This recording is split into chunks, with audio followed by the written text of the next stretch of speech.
Good afternoon, নমস্কার। আমি Mampi, homemaker মাম্পির আরও একটি নতুন ব্লগে আপনাদের সবাইকে স্বাগত জানাই। আশা রাখছি আপনারা সবাই খুব ভালো আছেন, আমরাও বেশ ভালো আছি। তো আবারও চলে এসেছি নতুন একটা ভিডিও নিয়ে। আশা রাখছি ভিডিওটি আপনাদের খুব ভালো লাগবে। এখন বাজে বেলা 12টা, আর এখন থেকেই আপনাদেরকে সঙ্গে নিয়ে ভিডিওটি শুরু করলাম। আজ হচ্ছে সোমবার, আর আজ হচ্ছে কালী পুজো। শুভ দীপাবলি আপনাদের সবাইকে।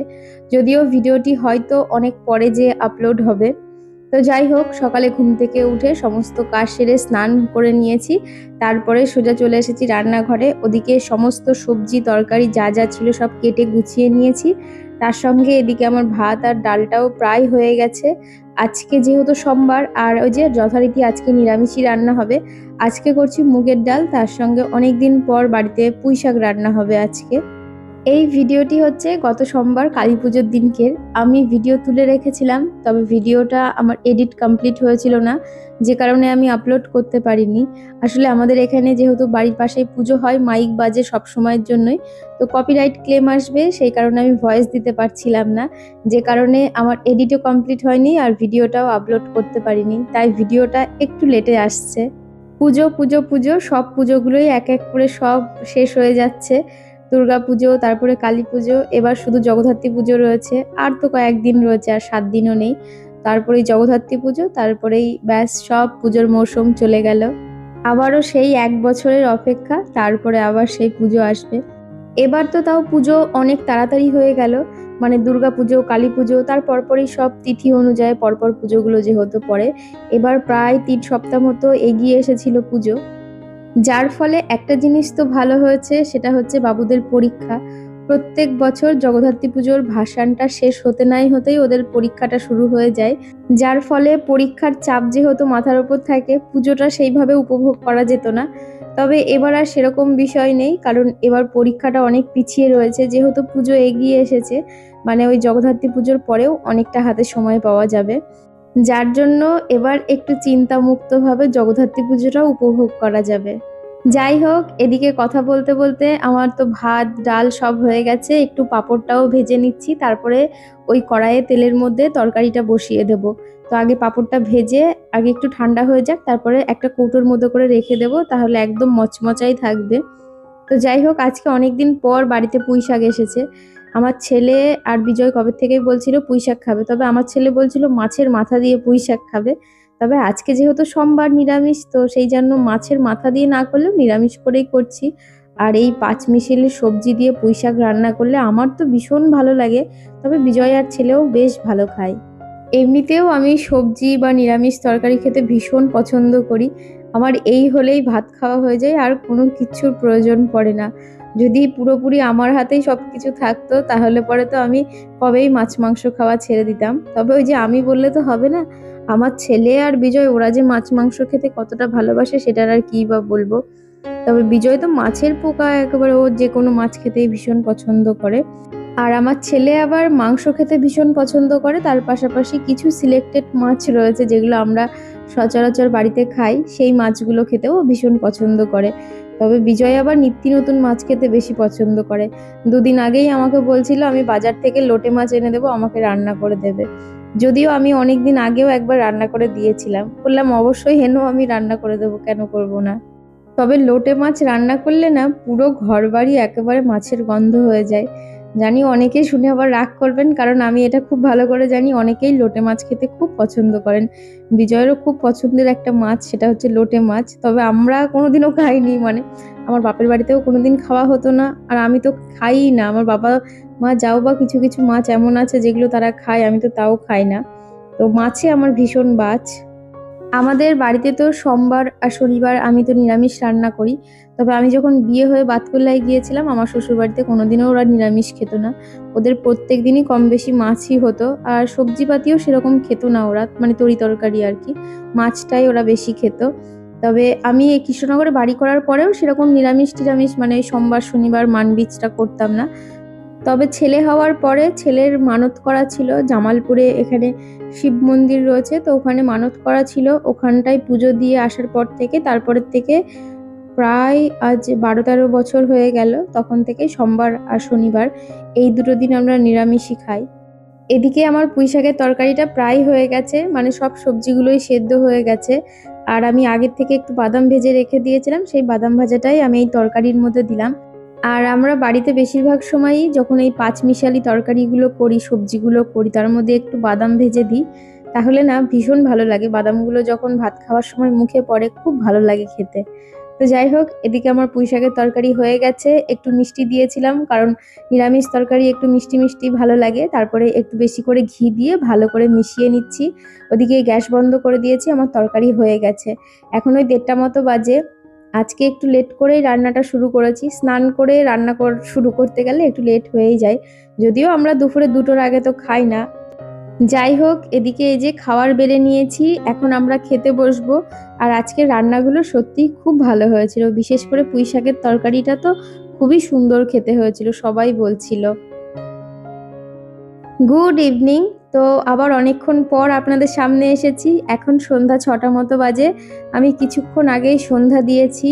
আর এদিকে এই যে বাবু সব মোমবাতিগুলো সব জায়গায় ধরিয়ে দিচ্ছে, নিচ দিয়ে ওপর দিয়ে, আমাদের নিচের তলা, দোতলা, তারপরে ছাদের ওপর সব জায়গাতেই বাবু মোমবাতিগুলো ধরিয়ে দিচ্ছে। আগে প্রত্যেক বছর পুজোর সময়, মানে কালী পুজোর সময়, ওই লম্বা লম্বা যে মোমবাতিগুলো হতো সেইগুলোই আনা হতো। তবে সেইগুলো কি হতো, মানে বেঁকে যেত, তারপরে রেখে দিলে না নিচে গলে গলে পড়ে ফ্লোরগুলো খুব নোংরা হতো। আবার সেই আমাকে একটা ধারালো কোনো কিছু দিয়ে মানে নাইফ টাইপ দিয়ে আমাকে সেগুলো আবার খুঁটরে খুঁটরে তুলতে হতো। তবে এই গোল গোল মোমবাতিগুলো গত বছরের পর থেকে এনে মানে আমার এত ভালো লেগেছে। এক তো কোনো জায়গায় নোংরা হয় না, মানে খুব সুন্দরভাবে থাকে, খুব ভালো। তো সেই কারণে এবার আর, গতবার ছাদের জন্য লম্বা মোমবাতিগুলোই আনা হয়েছিল, তবে এবার আর এই মোমবাতিগুলোই সব জায়গাতেই দেওয়া হচ্ছে। মানে একদম নিচতলায়, ওপরতলায় সব জায়গা দিয়ে, ছাদ দিয়ে সব জায়গা দিয়ে এই মোমবাতিগুলোই দেওয়া হয়েছে। আর এগুলো ভীষণ ভালো। তো যাই হোক, এদিকে ছাদে চলে এসেছি। আর দেখতেই পাচ্ছেন সব জায়গায় লাইট জ্বলছে। আর একদম আমাদের বাড়ির সামনে ওখানে দেখতেই পাচ্ছেন খিচুড়ি রান্না হচ্ছে। আজকে রাত্রে তো সব জায়গার থেকে এত খিচুড়ি এসেছে। যাই হোক, পরের দিন সকালেও আমি খিচুড়িই খেয়েছি, মানে রবিবারের দিন সকালবেলায়। আমরা কালী পুজোর দিন কোনোদিনও ঠাকুর দেখতে বেরোই না, কারণ যেহেতু আমাদের বাড়ির পাশেই মানে বারোয়ারিতে পুজো হয়, তো আমরা সবাই ওখানেই থাকি। বিশেষ করে আমার ছেলে তো ওখান থেকে নড়তেই চায় না। তবে পরের দিন রবিবারের দিনকে আমরা ঠাকুর দেখতে বেরিয়েছিলাম। এদিকে বাবু তো ছাদে সব মোমবাতিগুলো ধরিয়ে দিয়েছে। আর ওদিকে নিচ থেকে ওর বাবা কিছু ফুলঝুরি কিনে নিয়ে এসেছিল, তো সেইগুলোই ধরাচ্ছিল, মানে বাজিগুলো ধরাচ্ছিল। প্রত্যেক বছর আগে যখন বাবু ছোট ছিল, এই কালী পুজো আসলেই প্রচুর প্রচুর বাজি কিনে দিতে হবে, এই নিয়ে কত মানে করতো, বায়না করতো। তবে এখন আর একদমই করে না। তবে এই যে বিজয় যে কটা নিয়ে এসেছে, ও নিজের থেকে নিয়ে এসেছে, না আমার ছেলে আনতে বলেছে, না ও কারো কাছে শুনে নিয়ে এসেছে, নিজের থেকেই নিয়ে এসেছে। তাই ভাবি ছেলেপেলেরা বড় হলে কত পরিবর্তন হয়ে যায়। একটা সময় যতই আনা হতো তাও বলতো আরো নিয়ে এসে দাও, অল্প আনা হয়েছে। আর এখন সেই জিনিসগুলো এখন আর অত বেশি মাতামাতি করে না যে বাজি কিনে দিতে হবে বা বাজি ফাটাবো। এদিকে আমি নিচে চলে এসেছি। আর নিচে এসে আমাদের লাইটগুলো বাইরের থেকে দেখতে কেমন লাগছে সেটাই আপনাদেরকে দেখাচ্ছিলাম। তো এই যে লাইট লাগানোর পরে আমার কাছে তো ভীষণ ভালো লাগছিল। এটা হচ্ছে নেক্সট দিন, মানে রবিবারের দিনকার ভিডিও। রবিবারের দিনকে আমরা ঠাকুর দেখতে বেরিয়েছিলাম, তো সেটারই কিছু ক্লিপ নিয়েছিলাম। রবিবার সারাদিন একটু ব্যস্ত ছিলাম, যে কারণে রবিবারটা আর ব্লগ বানাতে পারিনি। তবে এই যে ঠাকুর দেখতে বেরিয়েছিলাম, তো সেটার একটু কিছু ক্লিপ তুলেছিলাম, তো সেটাই ভাবলাম আপনাদের সঙ্গে শেয়ার করি। এদিকে ঠাকুর দেখতে বেরিয়েই সবার প্রথমে চলে এসেছি এই যে আমাদের এখানে 52 ফুটের মা কালীর প্রতিমা তৈরি করেছে, ভীষণ সুন্দর করেছে। আর কি ভিড় দেখতেই পাচ্ছেন, প্রচুর লোক এসেছে। যদিও প্রত্যেকটা জায়গায় আজকে এত ভিড় ছিল, যদিও আমরা পুজোর দিন তো ঠাকুর দেখতে বেরোতে পারি না, কারণ আমাদের বারোয়ারিতে পুজো থাকে।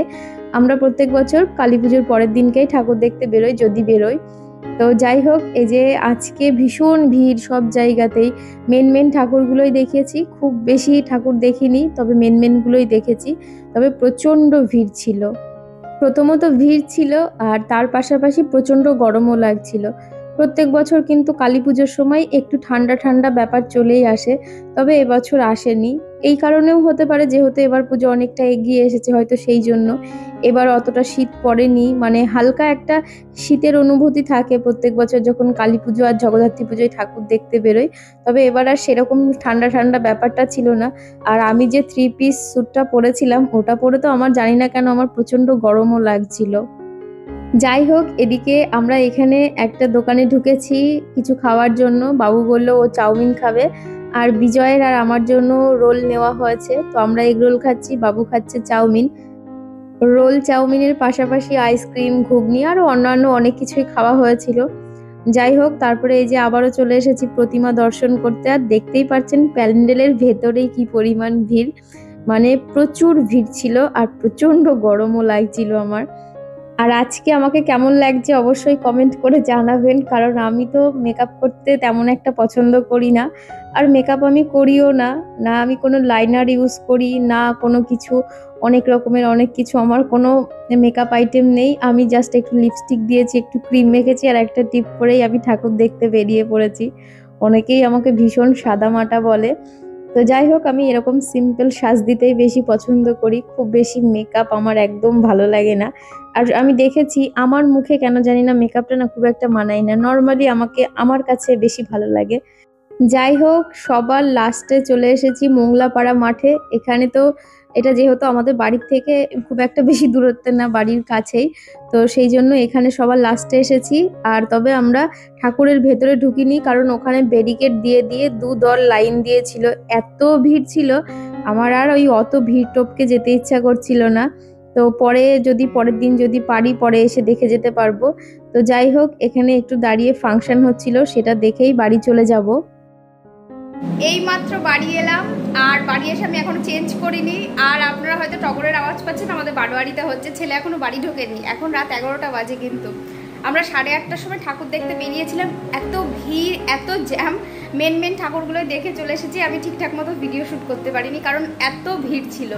যাই হোক, এখন আমি চেঞ্জ করব, একটু রেস্ট নেবো এসিটা চালিয়ে, কারণ প্রচণ্ড গরম লাগছে, জানি না কেন। ছেলে এখনো বাড়ি আসেনি, ওখানে এখন নাচা গানা হবে আমাদের বারোয়ারিতে। তো আমি ব্যালকনি থেকেই দেখবো, ওরা বাবা ছেলে ওখানে থাকুক, তারপরে ওরা রাত্রে যখন আসবে। তো আমি এখন জামা প্যান্ট ছেড়ে আমি আর ওখানে যাবো না। ছেলে বলছিল মা তুমিও চলো, সবাই ওখানে রয়েছে, আমার আর ভালো লাগছে না সত্যি বলতে। তো আমি এখন চেঞ্জ করব, চেঞ্জ করে তারপরে একটু রেস্ট নেব। তো চলুন আজকের ভিডিওটা এখানেই শেষ করছি, আবারও দেখা হবে নতুন একটা ভিডিও নিয়ে। ততক্ষণ সুস্থ থাকবেন, ভালো থাকবেন, টাটা, গুড নাইট।